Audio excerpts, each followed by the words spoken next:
ओम। अब हम कक्षा 10वीं के पद का तीसरा पद पढ़ेंगे, सूरदास जी का तीसरा पद, जिसमें गोपियाँ अपनी व्यथा बताती हैं, अपनी पीड़ा बताती हैं और उद्धव जी को कहती हैं कि हमारे तो एक ही ईश हैं जिनसे हम सच्चा प्रेम करती हैं, और ये योग जो है ये तो आप उनको बताएं जिनके मन एकाग्रचित नहीं हैं, भटकते हैं। हमारा मन तो स्थिर है। तो किस प्रकार से कहा है?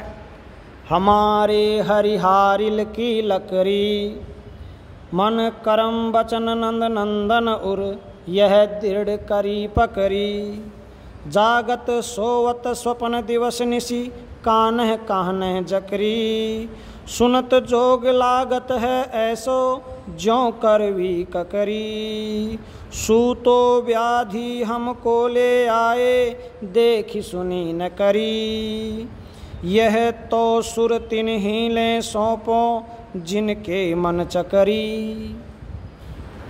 आपका ध्यान इधर नहीं है, देखिए ध्यान से।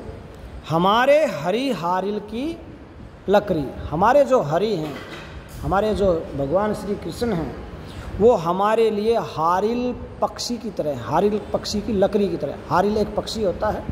कहा जाता है कि हारिल पक्षी एक पैदा होने के बाद जिस लकड़ी पर पैर रखता है, जिस लकड़ी को पकड़ लेता है, अपना ताउम्र उसी लकड़ी के सहारे काट देता सारा जीवन।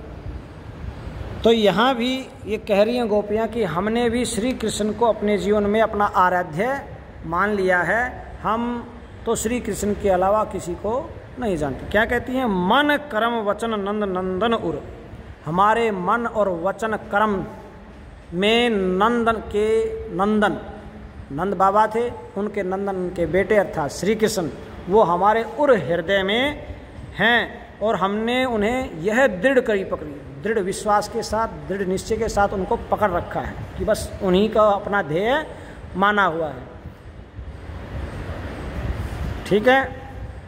फिर कहती हैं जागत सोवत स्वपन दिवस निशी, जागते स्वपन में या सोते समय, दिन या रात,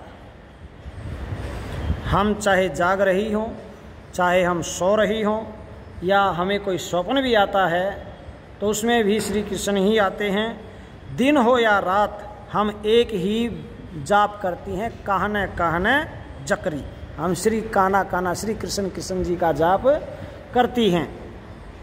और आपका ये सुनत जोग संदेश, आपका जो ये जोग सुनत लागत है, सो आपका ये योग का संदेश सुन करके ऐसा लगता है जैसे कड़वी ककड़ी खा ली। ककड़ी जानते हैं ना सभी? तो जैसे कड़वी ककड़ी या खीरा कुछ कड़वा खा लिया हो, तो ऐसा आपका ये योग संदेश लगता है। फिर कहती हैं सूतो हाँ व्याधि हमको ले आए, तुम तो हमारे लिए व्याधि अर्थात रोग, ये बीमारी ले आए, ये रोग हमारे लिए ले आए।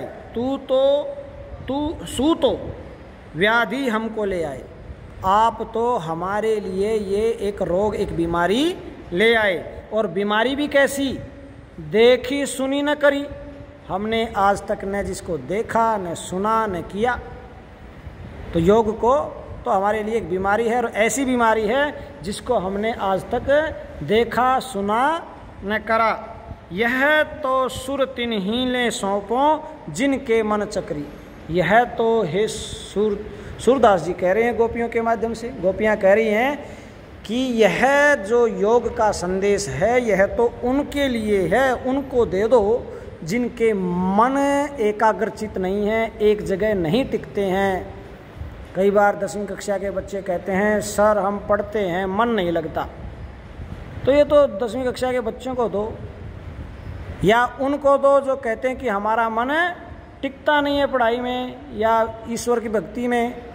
तो जिनका मन स्थिर नहीं है, जिनका मन चक्री करता है, इधर उधर भटकता रहता है, ऐसे लोगों के लिए यह संदेश दीजिए। तो आशा है सभी को समझ में आया। किसी को कुछ पूछना है? ठीक है। ओम।